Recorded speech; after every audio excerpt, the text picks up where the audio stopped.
Now, I want to have a look at Spinx's individual performance rather than sort of focusing in on the team. Now, what I've done here is I've separated the maps for every map in the map pool. So you've got Dust2, Mirage, Train, Overpass, Nuke, Vertigo, and Inferno. It really seems, if we were to sort of like line these up in terms of where they are in chronological order, probably be something like this, where it goes down like that. We've got a couple of strong maps from him. Dust2, Inferno, and Vertigo, where we haven't really seen Contact playing all too often. So the stats only really tell so much. I mean, you can have a look at the rating, but they've only played like 4 maps. You know, some of these are a little bit more, like Nuke, for example. Mirage is a hell of a lot more. Very inconsistent, it seems to be, for him over on Mirage. And Overpass, only 3 maps. Pretty not great stats, to say the least, over on Train. Now, having a look at Dust2, things have looked pretty good for him on Dust2, so I want to just focus in on these recently. Loss against Heretics, loss against Copenhagen Flames, loss against K23, win against Heretics, and win against Dignitas. So let's just have a look at Dust2 on all of these. Now, again, I will make the point, I have not seen this game in Flashpoint. I haven't watched it, so all I've seen is the stats. That's all I've seen. So if we have a look at Dust2 on all of these,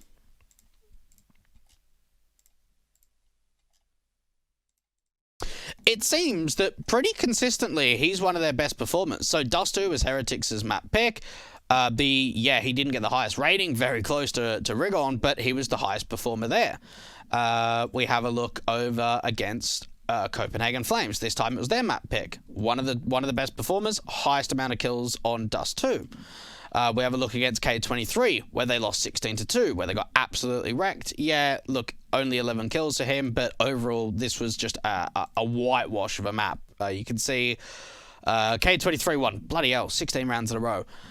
Then we go back to Heretics again, Dust2. Spinx put up positive 10, and they just win out the map. He puts up nearly 180 R. So it's telling me that for Dust2, we've got to be keeping an eye out for Spinx, that he can just go absolutely crazy. On the T side, he went 20-4, and on CT, he went 20-10. So just some ridiculous stats lines. So look, I think what's best is if we just get involved into this demo and just kind of see exactly what's happened here. Okay, so 4-0 down. It really hasn't been the best of starts coming out from Contact. Probably should have won that last round. Now going for something a little bit aggressive. Now we have seen in the rounds that he's been playing Bianca, he has been very versatile in the angles and positions that he's been holding. This time around he's going for an aggressive play with Esperanto, clearing out the upper tunnels. They haven't seen anything. They can now start to maybe sandwich in the lower players.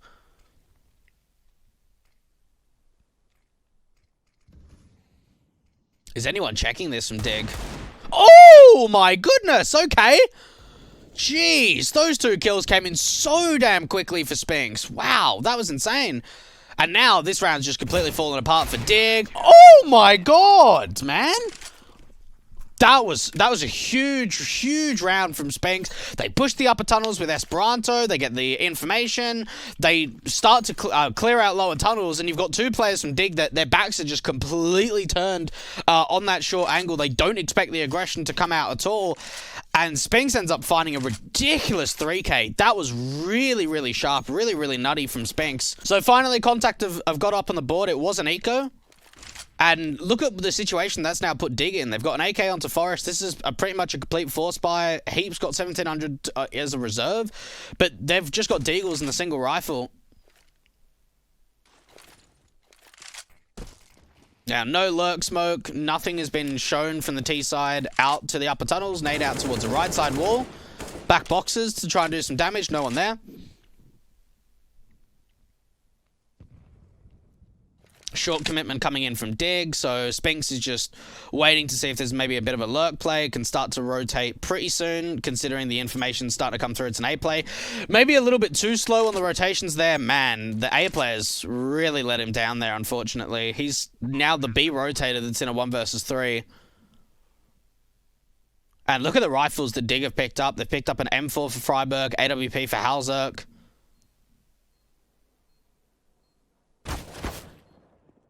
And Spinx trying to clear out short. Just trying to run back towards CT. They know he's saving. Does find a couple. Does he want to go for this? He now knows there's a player on the site. This is still very doable for Spinx. I mean, running out of time, unfortunately. Yeah, look, not bad. You think of the circumstance that he's in a 1 versus 3, and he looked like he was just going to try and save, and then Dig overextend and try and pressure him to make sure that he's not saving onto anything, and just decides to go for it in the end, realizing that if he can take down Hulzerk really quickly, there's a chance that he's actually going to be able to win that round. Bringing it back now, 3 rounds in a row. We saw 2 players staying alive, then 3, then 4. So they're starting to build up a little bit of an economy. We're seeing Otto orb towards A, Esperano holding the mid. So they're playing like a 3-1-1 setup for the most part so far for Contact. Is the Spinx actually going to go long or short this round? Okay, this is a bit different. Long corner smoke for Spinx to try and get into pit. Ooh, pretty crazy stuff.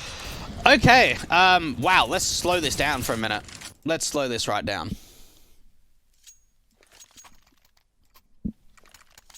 So that was a change up that we haven't seen from Contact of bringing Spinx over towards A. So it seemed like they wanted to full challenge that long control. So Spinx is putting up a long corner smoke that sometimes the T side put up, but it helps if you do want to get into the pit really quickly. It helps you cross over. So we're actually seeing Otto bring the AWP over to B with Snappy. Maybe if they want to try and push and go for a bit of an aggressive play potentially. And then Esperanto, Rigon and Spinx are all going out to challenge this long control. So he puts a smoke down. He mollies towards the door. Now at this point, Rigon's just behind him and Esperanto a little bit further back. Good spray onto the first. The molly was doing damage too. Flashbang, actually from Hauser, blinded Heap a little bit. So at this point, 5-on-3, they've pretty much got complete long control. Dig can continue fighting if they want to, but they have to try and push forward of this smoke, so they'll probably just back off. They pick up an AK, and they get complete long control. So great start of the round there from Contact. They hardly lose any damage either. Spinx takes a little bit, Esperano too. Now it's a quick mid to B coming out from Dig, so Spinx is now focusing attention back. I'm guessing that Snappy was able to hear some of these footsteps, so he relays the information over that there's at least a couple of players trying to go in through mid to B.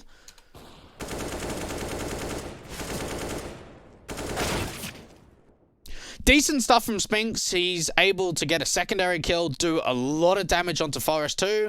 Esperano's here with the AWP, so it should just be a 1-for-1 trade. They've got a player already coming in from Rigon who pushed Longhouse to wrap from top mid, and Otto in the upper tunnels / over at B. This is now becoming quite a big streak from Contact. We're seeing 5 rounds in a row from them and only 1 bomb plant for the Dig side. So even though their loss bonus is now at max round, they have been struggling with the economy standpoint, considering they haven't been able to follow up with bomb plants in the rounds that they've lost.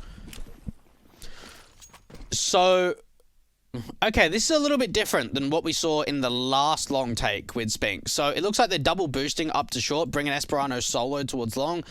Long corner smoke from Spinx himself.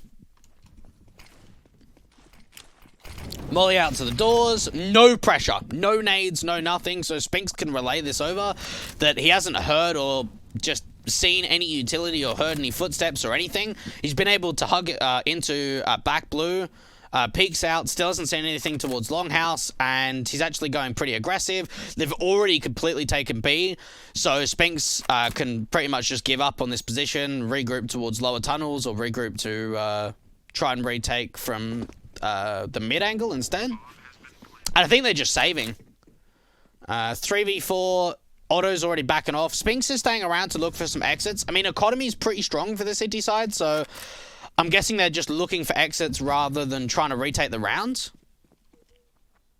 I mean, there's even a potential that Otto can go T-spawn, but that's where Forest is sort of playing from. Yeah, I think that's what's happening here. Depends if Forest hears these footsteps. Yeah, he has.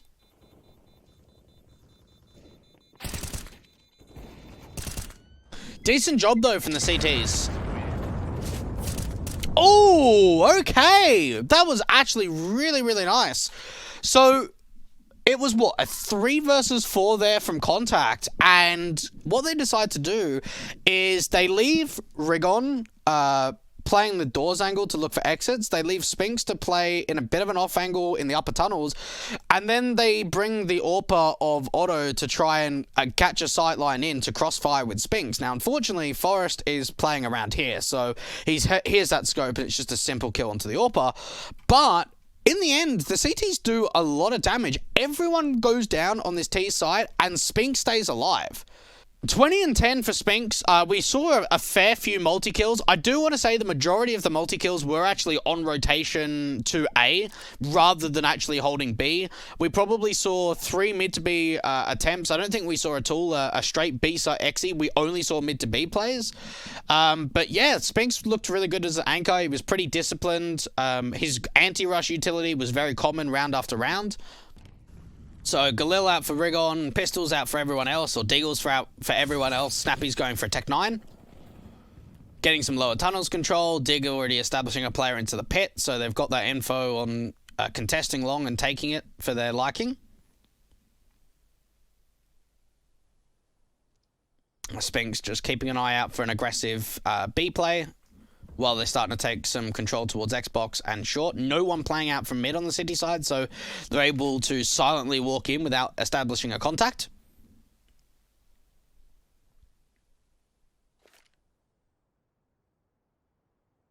Smoke out for Spinx. Could be the smoke that lands on the boost. Yeah, right there. Just gives them a bit of a helping sight line getting into the site with the 2 smoke cross. Play it towards Goose. Oh, okay, Spinx. His Deagle has been on fire. Now a 4v3 post plan. He's picked up a Galil. Couple of great shots towards both Goose and CT. Oh, my goodness. 3v3. He's on the site with Otto. Snappy's playing short. Trying to work on a bit of an edge of this smoke. Time actually running pretty low. Single kit for the city side onto Freiburg. Spinx has now been able to hear both the players, line them up. He's on for the ace. Wow. What a round. An ace coming out from Spinx on a force buy without a bomb plant. So they were only on pistols and a single Galil that Rigon brought down. What an excellent round from Contact. Some really great shooting there from Spinx to find those opening couple of entries with the Deagle. Then gets the info that he hears at least one player from long. The contact of vision from Snappy, who's playing short, is able to spot out 2 players crossing from long over towards the side. Then we see Spinx wide swinging out. He's able to get another couple of kills, and then finishes off the round with an ace. What a beautiful display of talent there from Spinx. Starting to slow it down up towards the short control. Spinx has to deal with Forrest with the AK, who's been seen. Don't think Forrest actually saw him about it, though. Good crosshair placement. CT smoke coming down from mid. Now for Dig, they just want to try and recover this AK. Spinx puts a molly down towards lower tunnels. Really good timing on that utility placement too. Line up. Ooh, beauty. Absolute beauty. He's on for another ace. Good stuff from Spinx. Nice anti-eco kills. Certainly for a youngster that hasn't had a lot of international experience at playing at a top level, just to know that you're going to be up against an eco and you already take that AK out of play and then straight away you turn around, not immediately, but you wait a fraction of a second, then put the molly down towards the lower tunnels, expecting a push to come through, is just reading the game incredibly well. So, really for Spinx, he hasn't seen anything. All the kills have just happened elsewhere on the map towards the long position at the A-bomb site. Freiburg might get a little bit lucky on this timing, actually, from Spinx. It just comes down to... Oh, does Spinx think about checking right-hand side? Oh, wow. Okay, a little bit sloppy with the spray, but again, just a really nice read there, sort of thinking, okay, there's a potential that when I came back to check the upper tunnels from lowers that he either pushed out from short or pushed from mid. So that was actually a pretty good read there coming out from Spinx, just to check the right-hand side to catch off Freiburg. Contact now getting a really big streak going. These last like 6 rounds, at least the last 4, have been very, very convincing. These were somewhat close. But yeah, these have been really, really convincing now. And just look at the kill differential. 33 up for Spinx, less than 20 up for the rest of the team. So he puts down early HE. Okay, so I'm guessing that Otto saw... Okay, so this is why Spinx has probably fallen back, because he hasn't heard the footsteps of these guys, and probably hasn't heard the footsteps of the lower tunnels. He's too far away. But because the CT's smoked here, which you can bounce off like this way or bounce off that way, which is a smoke to help you get into lower tunnels, I think the info comes out from the T side. There's a potential that they're rushing lower. So that's why Spinx is falling back here. Hasn't seen anything. Finally, the contacts come out. Now, once they have, you can already see the T side are just running A because they know, right, okay, well, there's probably, what, 3, maybe everyone is here. There's going to be a lot, at least. So just tapping away, he spots out Heap, and it just needs to fall back. Doesn't need to keep fighting. It's not necessary. Now 1v4 for Heap to try and see if he can look for any kind of exits. Rigon goes down, but he was with the pack with the rest of the team. So 36 kills up for Spinx. He's had some big multi-kill rounds. Dak's out, or at least Dak out for Esperano. Spinx has got pretty quick spawn for long once again, so they'll probably just flash him in.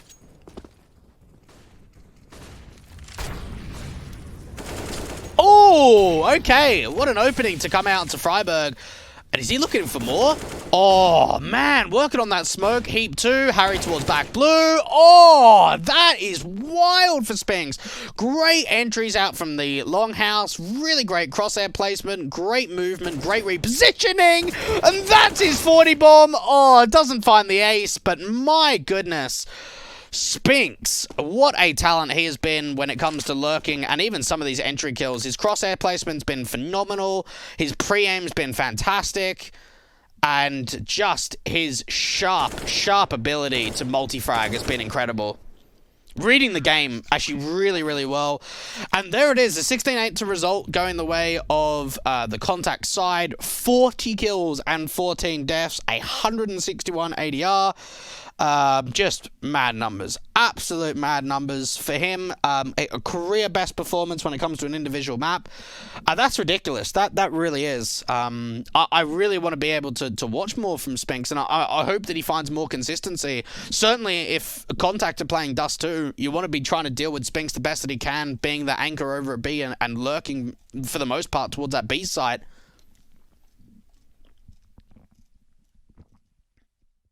I will say, actually, the way... Obviously, I haven't done like a team demo review on Contact, and I haven't seen enough of them. But it does seem like they've got a little bit more of a structured approach than I expected. I thought players like Spinx would be given a lot of freedom, but it does seem like they are in their respected roles for the majority of the rounds on Dust2 from Spinx. Even though he was popping off and getting 40 kills and 14 deaths, like, he was still B anchor the entire time on City side. Like, he wasn't just rushing and playing wild Counter-Strike where he was just trying to get in their face and play a really aggressive style. He was just playing his own game. T side was doing a lot of lurking towards the upper and lower tunnels. But yeah, really impressed from Spinx. For someone that's so young, yeah, maybe he's not like 16, 17 years old, but young to the professional scene, that was a really impressive map from him. And I just hope he finds some more consistency, because you've certainly seen on all maps, Dust2 has got to be hands down his best one in terms of individual performance. And if Snappy can really start to drill into these players and get some decent results, I think this team could go very, very far. They've got a lot of talent, not only on the server, but Neil M as a coach, DGL as their assistant coach. They've got a lot of players behind them, a lot of people behind them, I should say. Whoa, whoa, whoa. Stop drinking that water bottle. I just want to say a massive thanks for all the support that has been coming my way since trying to regularly upload these demo reviews. So if you do want to get more involved in maybe even watching the demo review live, twitch.tv/Dweg is where you can go to find that. Follow me on Twitter to get pretty much all the information, twitter.com/DwegCSGO. Again, just massive thanks for all the support, and catch you in the next video.